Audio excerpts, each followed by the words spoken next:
Hello, this is David at Everything Economics, and today we're going to briefly talk about the difference between comparative advantage and absolute advantage.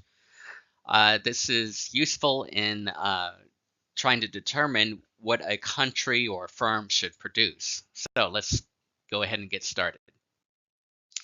A comparative advantage, the ability of an individual firm or country to produce a good or service at a lower opportunity cost than competitors.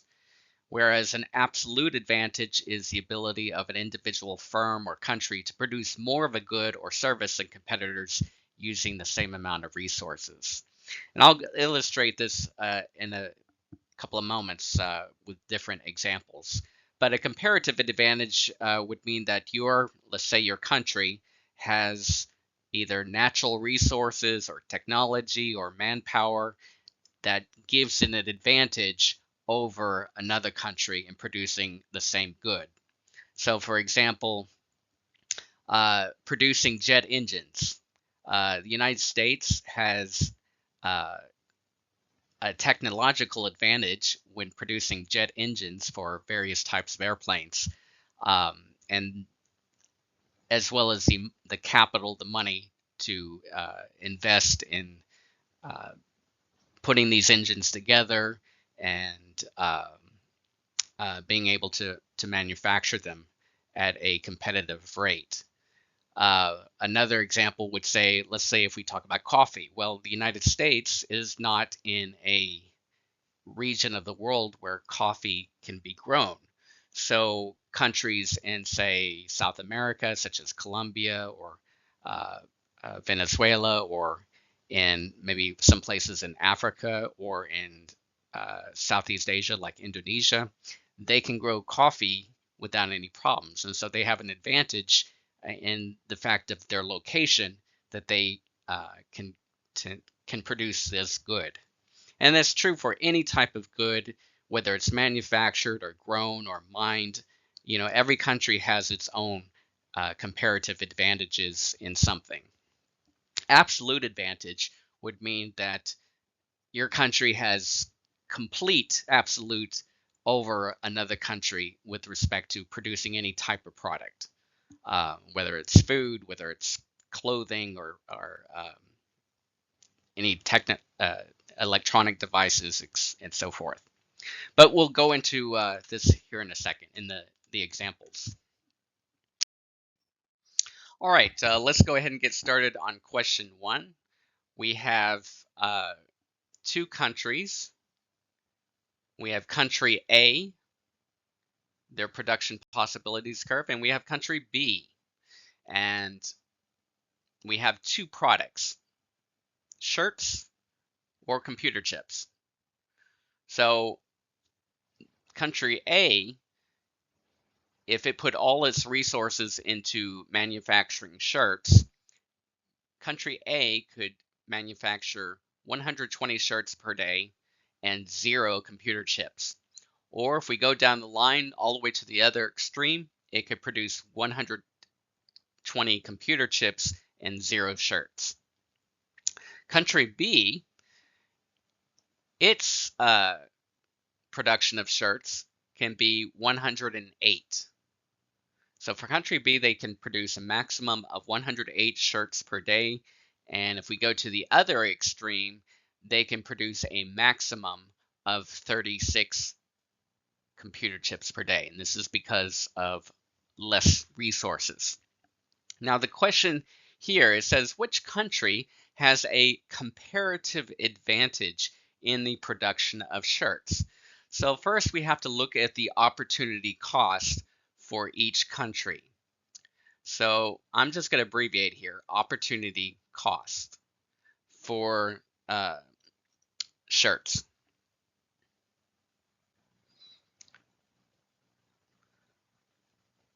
So we have the opportunity cost for shirts, and we're going to look at country A first. So if you notice country A, it can either produce 120 shirts or 120 computer chips. And so basically it's a 1-for-1. So if you give up one shirt, you gain one computer chip. And if you give up 2 shirts, you can manufacture 2 more computer chips. So it's 1 for 1. So that is the cost, opportunity cost for shirts. So for A, it's going to be 1 computer chip. I'm just going to write chip here. Now for B, it's a little bit different. B is actually going to be 1/3 of a chip. Now, how do I come up with that number? Well, if we take 108 shirts, if we take 36 computer chips, divide by 108, that equals 1/3 of a chip. What that means is that the opportunity cost of making 1 more shirt means that they lose 1/3 of a chip. Now, let's look at the opportunity cost for chips.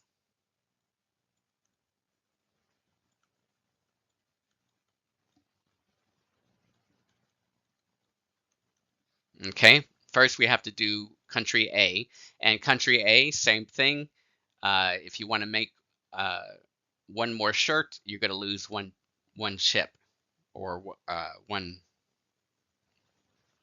Let's see, for 1 shirt for country A, and let me write that down.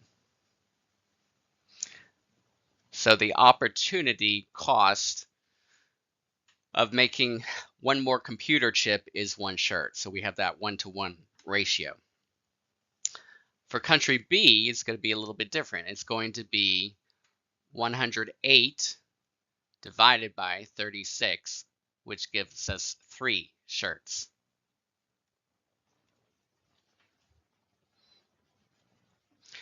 All right, so what does that mean? Well, country B has a comparative advantage in the production of shirts because it sacrifices fewer chips to produce 1 shirt. So here we know that to produce 1 more shirt, we lose only 1/3 of a chip.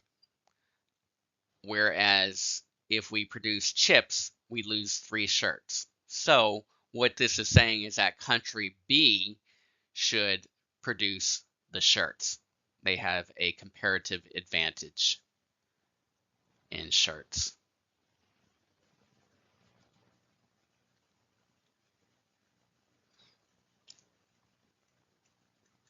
So instead of splitting all of their resources, they could simply focus on just producing shirts and not worry about producing computer chips based on the resources they have. All right, now, if you don't understand it, that's perfectly fine. You can watch it again, or you can stay tuned for the next example, and that might help you get it around your head a little bit better. All right, so let's go to question 2. Question 2, we have the same exact 2 countries, country A, country B. The amounts are exactly the same. The products are the same.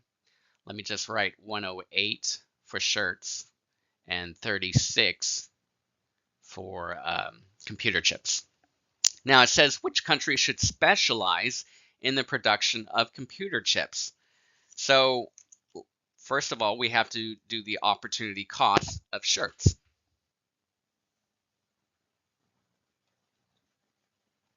So opportunity costs for shirts.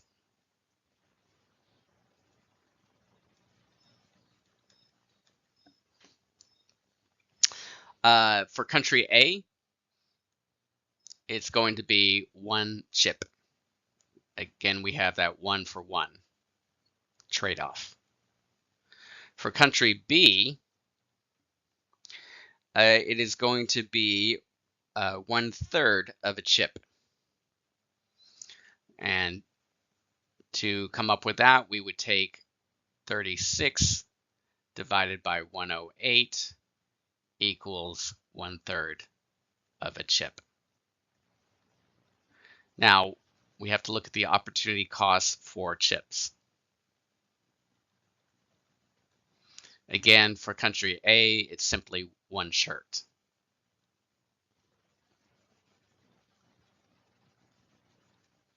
And country B is going to be the opposite. It's going to be 108 divided by 36, which equals 3 chips. All right, so what does this mean? It says country A has a comparative advantage or lower opportunity costs in the production of chips because it sacrifices fewer shirts. All right, uh, so country A is only losing one uh, chip for to produce one shirt, whereas country B is losing 3 chips to produce one shirt. So country A should produce computer chips.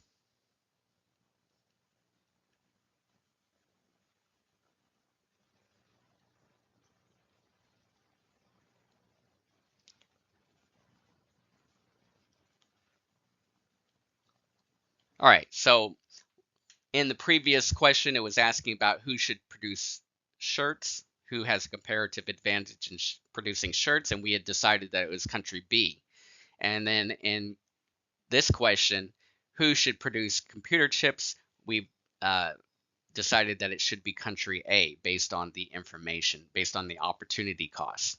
So country A should focus strictly on, should focus strictly on computer chips, and country B should focus strictly on uh, shirts in order to maximize their uh, potential. All right, let's go to the next question.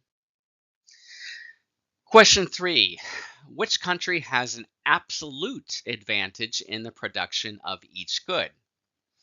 All right, so this it's actually not going to be too difficult because if we look at the output per day of work, we have 2 countries, country A, country B. We have 2 products. We have food and we have clothing. Well, who has an absolute advantage? Well, if you could see here, country A could produce 6 units of food and country B can only produce 1 unit of food. Country A can produce 3 units of clothing and country B can only produce 2 units of clothing. So country A has an absolute advantage. It means in both products, they can produce more.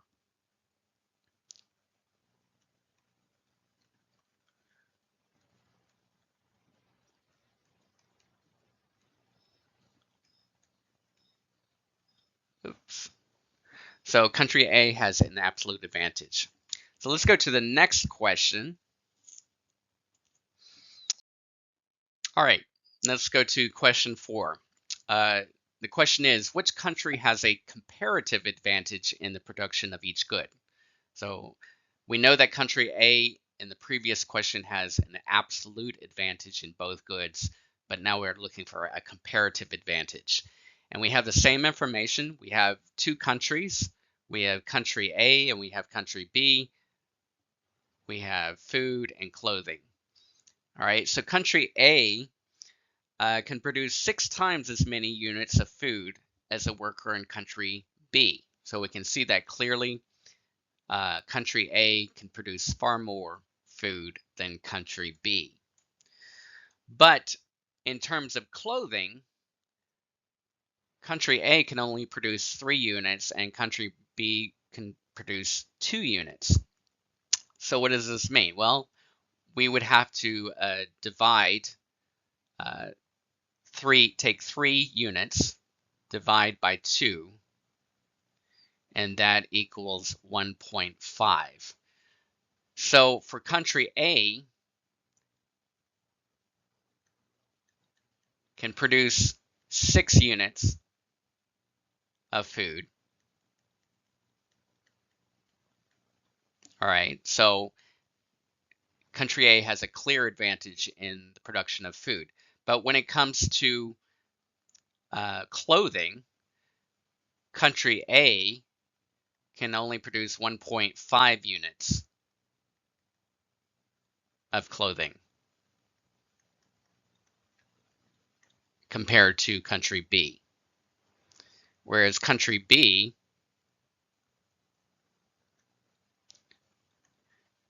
can produce 1 unit of food and 2 units clothing. So for country A has a comparative advantage in manufacturing food. Country B has a comparative advantage in producing clothing. Okay, so those are the comparative advantages for each country. All right, if you have any questions or comments, please leave them in the comment section and stay tuned for more videos in the future. Thank you.